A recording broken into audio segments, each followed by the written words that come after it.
వదలక్క, వల్ల పని వదిలే, వదిలేయక్క, వల్ల పని వదిలేయక్క. పిసికి చంపేస్తుందేమో, చూద్దాం ఆగండి. మమ్మీ మమ్మీ వదలట్లేదు మమ్మీ. మమ్మీ అక్క వదిలేయక్క, మా అక్కని పిలవండి ముందు. వదిలేయక్క. నైనక్క, ప్లీజ్ అక్క, వల్ల పని ఏం చెయ్యి. అక్క ఎక్కడున్నావ్? చిట్టి, అక్క తొందరగా రా. ఏంటి చెల్లి? ఏమైంది? వదిలేయక్క. సున్నా ఏమైంది? ఎందుకు అలా అరుస్తున్నారు? బావగారు, నీ అమ్మ నా కొడుకుని చంపేస్తోంది విశాల్. అమ్మనా? మమ్మీ అవునంట బ్రో, పెద్దమ్మ వల్లభ బ్రోని పట్టేసుకున్నారంట.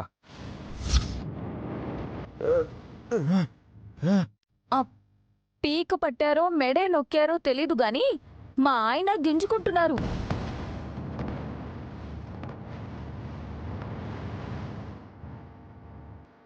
స్త్రీకి ఎంత బలం ఉంటుందో ఇప్పుడు తెలిసిందనుకుంటా ఈ రాజాకి.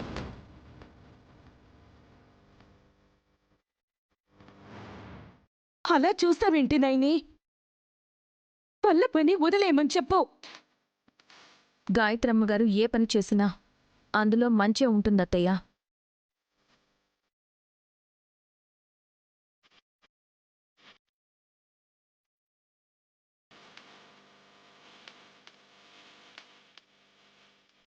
నైన్, అన్నయ్య ప్రాణాల్ని అమ్మ నలిపేయడంలో న్యాయం ఉందా?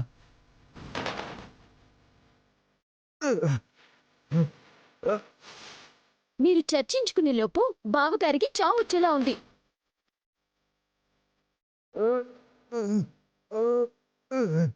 అక్క వదిలేయక్క. రీజన్ ఏంటో పెద్దమ్మని అడిగి తెలుసుకుంటుందినా? అమ్మా నువ్వైనా అడగచ్చుగా. చెప్పక్క, నా కొడుకు ప్రాణాలు ఎందుకు తీయాలనుకుంటున్నావు? నా కోడలు నైని ప్రాణం పోతుందా పోదా అని పరీక్షలో ప్రయోగాలు చెయ్యాలనుకున్న నీకు సహాయపడ్డ నీ కొడుకు ప్రాణాలు తీస్తే తప్పే కాదు తిలోత్తమా.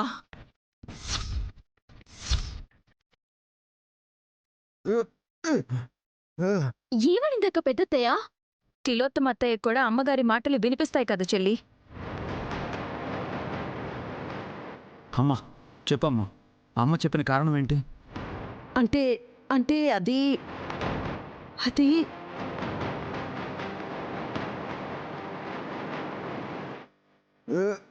నీ కొడుకు విషం తీసుకొచ్చాడని విశాల్తో చెప్పు తిలోత్తమా. ఆ మాట చెప్పాక తనకు ప్రాణగండవని తిలోత్తమ అత్తయ్యకి తెలుసు అమ్మగారు.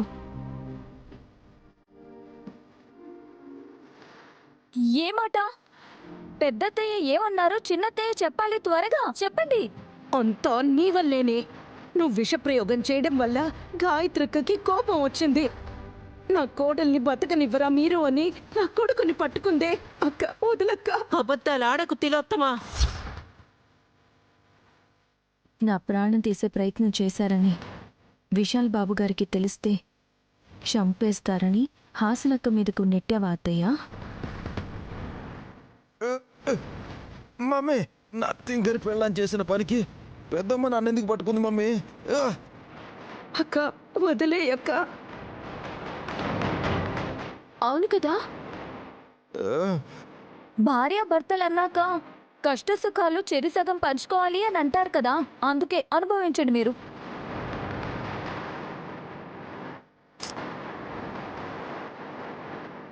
ప్రయోగం చేసింది నువ్వు కదా వదినా?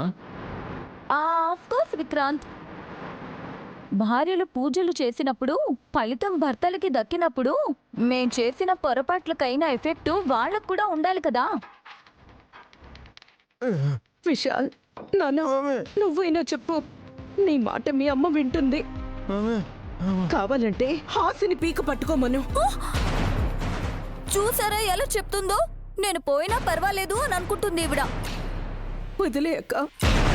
పెద్దత్తయ్య గారు, ఆ అసలు విషయం ఏంటి అంటే నేను విషప్రయోగం చేసింది కేవలం నైని చెల్లికి నిజంగా ఆపద వస్తుందో రాదో అని తెలుసుకోవడానికి.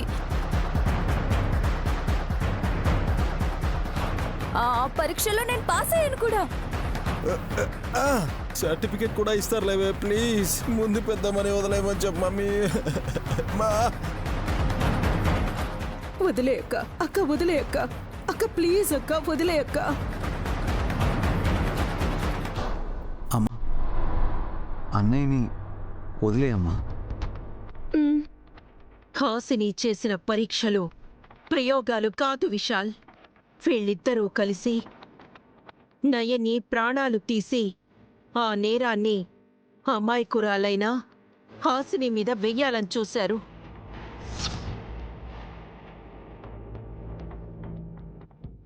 అలాగా అమ్మగారు?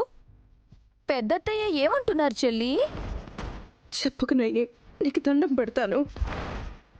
నా బుజ్జివి కదూ, నా బంగారు కోడలివి కదూ. చెప్పుకు నైని, ప్లీజ్ చెప్పకు. ఏం చెప్పొద్దంటున్నారు? మా అక్కనెందుకు బతిమాలుకుంటున్నారు?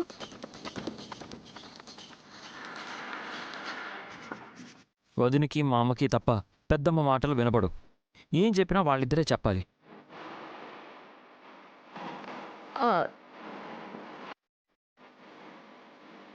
నైని ఏంటది? నైని చెప్పకు నైని. నైని చెప్పదు విశాల్.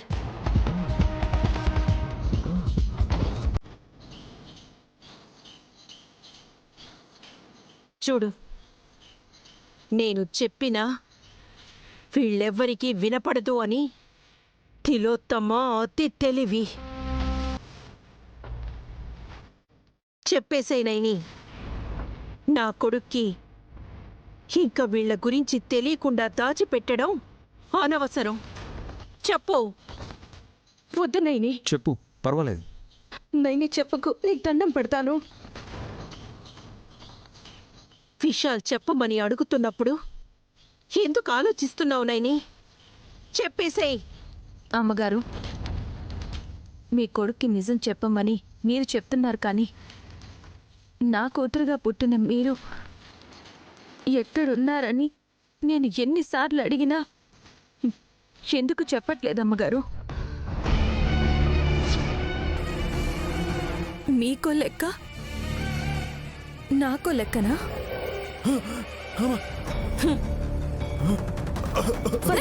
అయ్యో,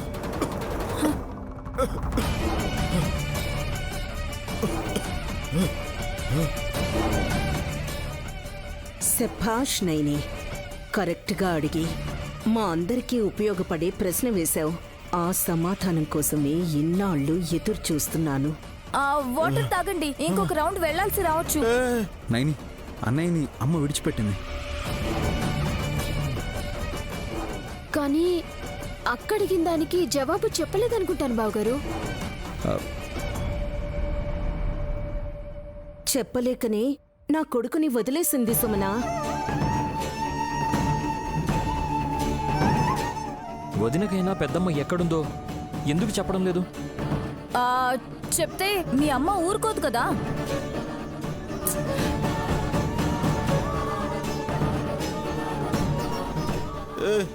ఏం చేస్తుంది అనుకుంటున్నావు? ఊరేగిస్తూ తీసుకొస్తుంది అని అనుకుంటున్నారా? ఖచ్చితంగా ఆ పనే చేస్తాను.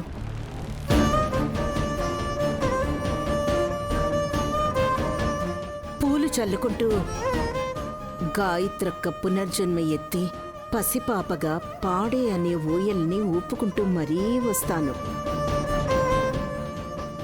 చెప్పండి అమ్మగారు, నేను అడిగిన దానికి ఎందుకు సమాధానం చెప్పరు?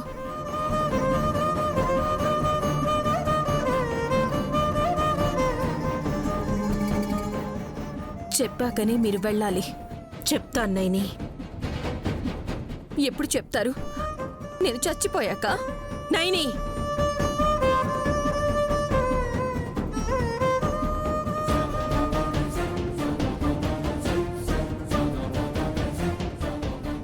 ఇంకెప్పుడు అలాంటి మాటలు మాట్లాడకు. నాకు ప్రాణగండం ఉందని అందరికీ తెలుసు అమ్మగారు.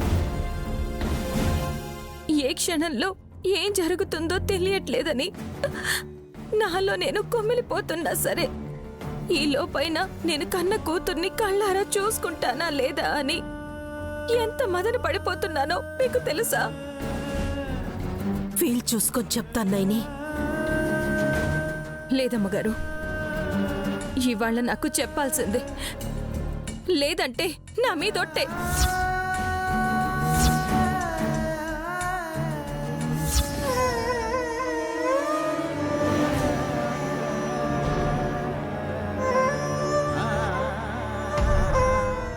ఇలా ఇరకాటంలో పెట్టావేంటి నైని? ఇక వేరే దారి లేదక్కా. నువ్వు తప్పించుకోవడానికి ఇవాళ చెప్పాల్సిందే. లేదంటే నైనికేం జరిగినా అది నువ్వు తన తల మీద చేయి పెట్టడం వల్లే అని అనుకోవాల్సి వస్తుంది. చెప్తాను నైని, కానీ ఇప్పుడు కాదు. ఇవాళ్లే చెప్పమన్నావు కాబట్టి నాకింకా సమయం ఉంది.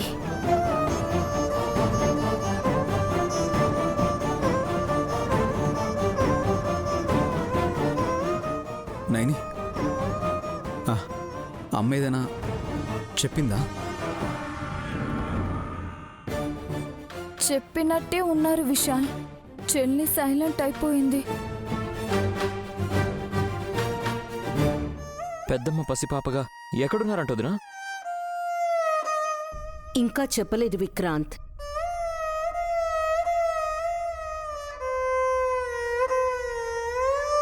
కానీ ఈరోజు ఖచ్చితంగా చెప్తానని మాటిచ్చి వెళ్ళింది గాయత్రక్క.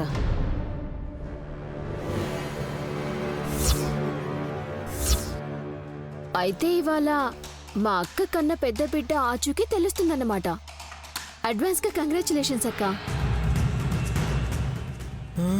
అమ్మయ్యా, ఇంకొకసారి ఊపిరి తీసుకున్నట్టు అయింది.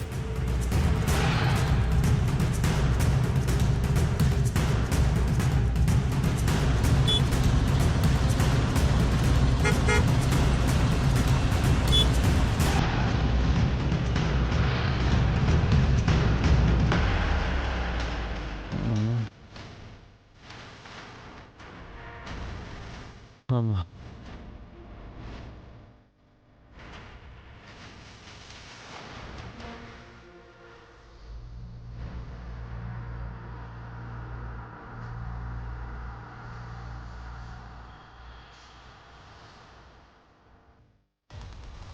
మమ్మీ, నువ్వు పెద్దమ్మ ఫోటో చూసి నీకొచ్చిన పిచ్చి కవిత ఏదో చెప్పావనుకుంటా. అందుకే నా గొంతు పట్టుకుంది. పడితే పట్టిందిరా. ఆ?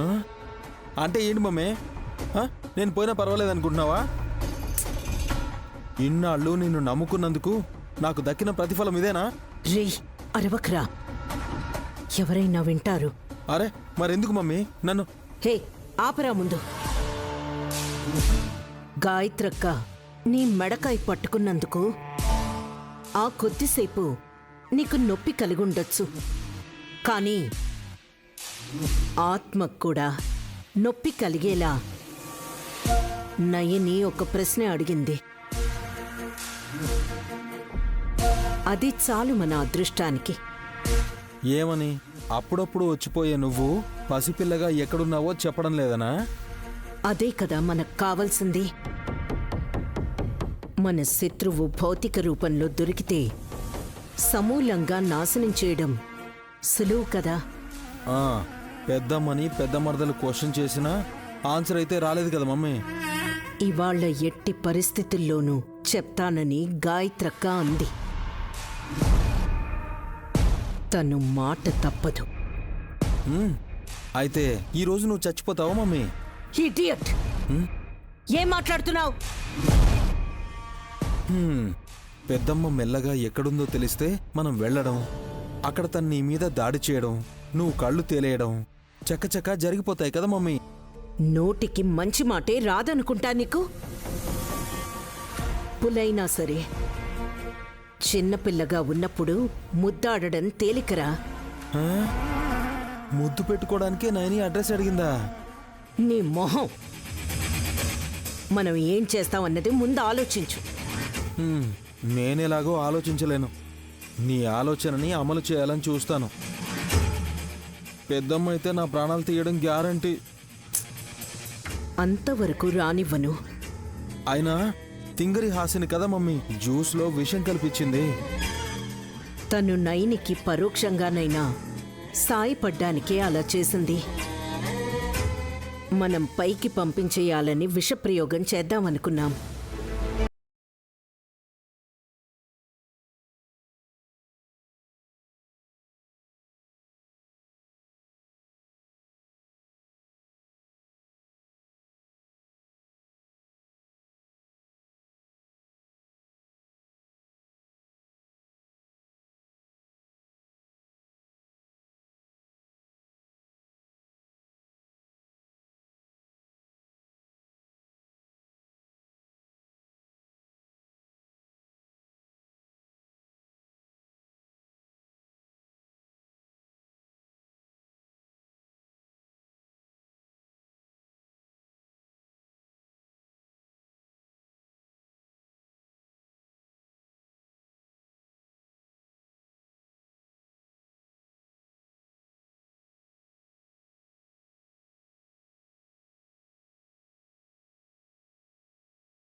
కాసిన్ని నోట్ల కోసం ఎన్ని అగచాట్లు పడుతున్నాడో నా మొగుడు.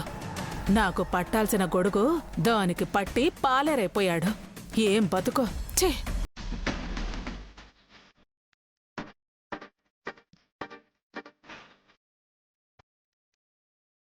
మామా నువ్విలా తచ్చాడితే పలుగు మట్టిని కాకుండా నీ కాల్ని పట్టి లాగిందనుకో ఎన్ని కుట్లు పడతాయో తెలీదు. నాకు దెబ్బ తగిలినా పర్లేదు త్రినేత్రి, నీకు ఎండ తగలకూడదు. అయ్యో ఇదిగో ఆ త్వరగా వచ్చి తినేస్తే నేను ఆ గోని గంగమ్మ మనవరాలు పుష్పావతి ఫంక్షన్కి వెళ్ళి 2000 ముడుపు పెట్టి రాగలను. పదమ్మా తిందాం. పదమావా. మన మేనగోళ్ళ ఫంక్షన్ అప్పుడు 200 కూడా పెట్టలేదు.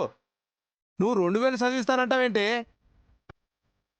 ఆ డబ్బులతో పట్నం హాస్టల్లో ఉన్న మన అబ్బాయిని 10వ తరగతి దాకా చదివించవచ్చు తెలుసా? ఆ చిల్లర నేను దోపుకుందాం అనుకుంటే ఈయన కావాలని ఆరా తీస్తున్నాడు అనుకుంటా. సగం కొట్టేయాలని కక్కుర్తి నా మొగుడు.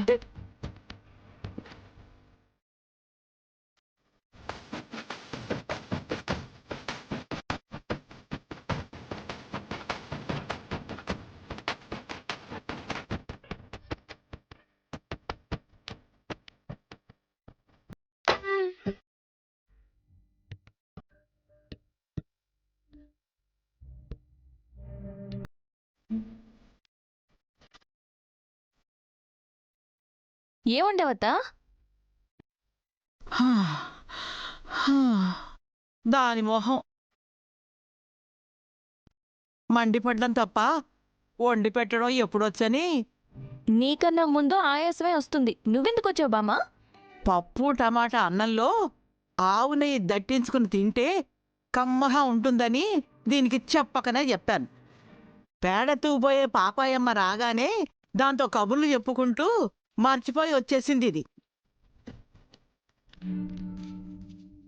అరే ఎంత ఆయాసపడ్డావత్తా?